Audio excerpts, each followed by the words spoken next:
sio leo, toka zamani. Mnyama hana mpinzani, sio leo, toka zamani. Mnyama hana mpinzani. Hatushiki kiki, hatukamati kiki. Watoto wada, watoto wa Msimbazi, ita mashabiki kiki.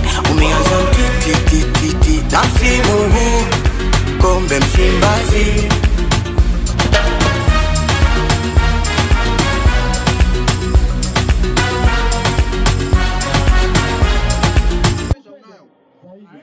Katika eneo la msingi kabisa ninachokuthibitishia mpaka mwaka 2030 Yanga bingwa. Muongo wewe. Wewe muongo wewe. Yanga bingwa. Yanga wasaidika zaidi.